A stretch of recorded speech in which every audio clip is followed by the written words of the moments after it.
My name is Claire Doyle. I'm 34 years old and I schedule things for a living. 17 days before my brother's destination wedding in Hawaii, I discovered my mother and father were the only two people, out of both entire families, without plane tickets. When I asked the bride about it, she texted back, "OMG, relax. If they want to go, they can swim there. LOL. My reply was 3 words. Okay, understood. She boarded her flight to Maui believing she'd won. 29 missed calls later, she learned exactly what that quiet reply had actually meant. But the calls come later. This story starts with a 3-ring binder, a garage calendar with 40 red circles on it, and 14 months of invisible work nobody ever thanked me for. Before we get into it, drop a comment telling me where you're watching from, and subscribe if stories about dignity and quiet boundaries speak to you. For 12 years I've worked as an executive assistant to a chief operating officer at a logistics company. My whole job is making problems disappear before anyone in the room even notices them. My boss calls me the smoke detector because I go off before there's a fire. It was the same at home. I did my father's taxes every February. I kept my mother's whole calendar colour-coded in my phone. My little brother Ryan used to joke our family ran on Claire Standard Time. He wasn't wrong. I had one rule I'd lived by so long I mistook it for a personality. If I handle it, nobody gets hurt. 14 months before that swimming text, my brother slid his phone across a diner table with a photo of a ring on it, and handed me the biggest handle-it of my entire life. To understand the ring, you need to understand the calendar first. My parents, Martin and Rose Doyle, married in June of 1986 with no wedding at all. They were broke, standing in a borrowed chapel with borrowed rings and only the pastor's wife as a witness. Every June since, my father has walked into the garage, taken down the hardware store calendar, and circled June 14th in red pen. 40 years of those calendars sit stacked on a shelf above his workbench, like rings inside a tree trunk. That was the marriage I grew up inside, steady, unphotographed, solid as a workbench. This past spring, my father's heart finally asked for attention. 1 stent, 3 days in the hospital, and a single wish once he was cleared to travel again, to see his son married. Then the wedding date arrived on thick cream paper, Saturday, June 13th in Maui, the day before my parents' 40th anniversary. My brother's fiancée, Brooke Sinclair, knew exactly what that weekend meant to our family, because I'd told her myself, back when I still believed dates meant something to her. She'd only smiled and said, "A date is just a date. Claire." Ryan had met Brooke 2 years earlier at a charity gala hosted at one of her family's event venues, when he fixed a dying sound system with nothing but a paperclip and pure nerve. Brooke ran marketing for Sinclair Manor, a chain of glass and white stone wedding venues owned by her mother Vivian, a woman who ran the company like a cathedral where the only real religion was appearances. At the engagement party, Vivian found me by the bar, looked me over the way you'd assess a vendor quote, and said the sentence I should have paid far more attention to. "So you're the sister who's good with logistics. We'll make use of that." And they did, slowly, the way these things always start. "Claire, you're so organised. Could you track the vendor deposits? Claire, you're family now. Would you build the weekend timeline?" Family, I learned, is often just the word people use when they mean free. Within 2 months, I was the unofficial, unpaid coordinator of a destination wedding for 180 guests, run through a company that literally plans weddings professionally. They had staff. They used me instead. I built a 3-ring binder, colour tabs, every contract, every vendor contact, a phone tree, a timeline broken into 15-minute blocks.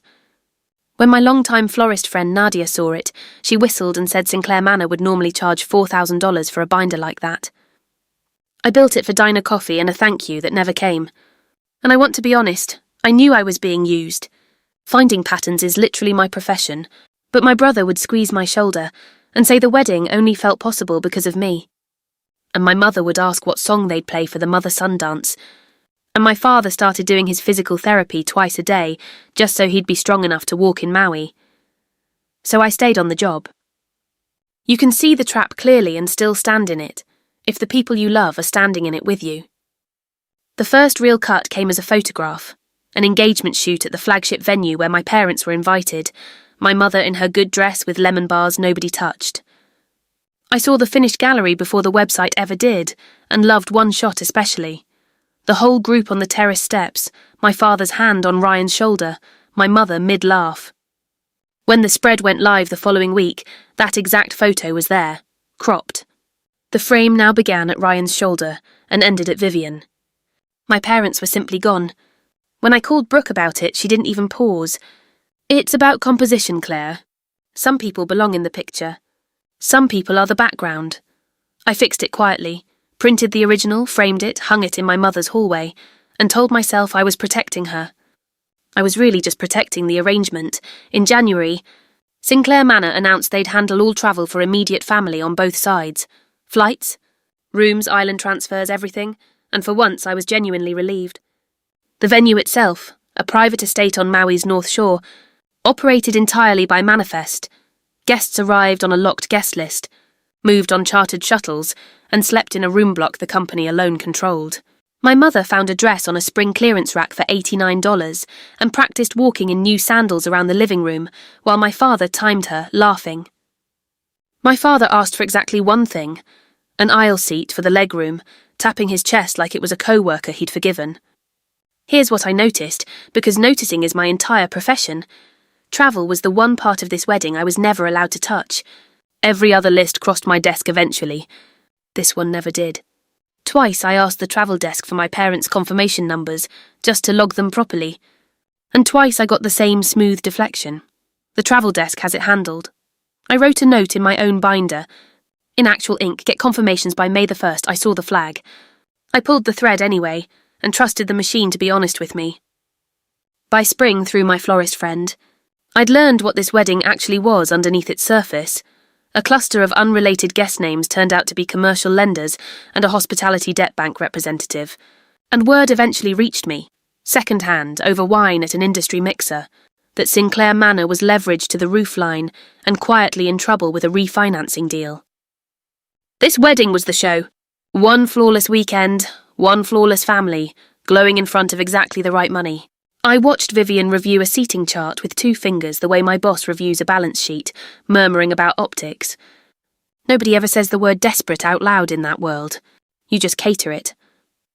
17 days before the wedding, the final glossy itinerary went out to both families, and I read it the way I read everything, line by line, my stomach going quiet before my brain caught up. Every single traveller had a confirmation code beside their name. My aunt had one. Brooke's college roommate had one. Even Vivian's hairstylist had one. My parents' names appeared nowhere in the travel section at all, as though the document had simply never heard of them. I called the travel desk, pleasant, assume the best, and got a promise to look into it. The next morning another call, another vague deflection. I sent a short professional written request. Then I checked directly. The resort's room block had closed 3 weeks earlier. Closed, finalised, released.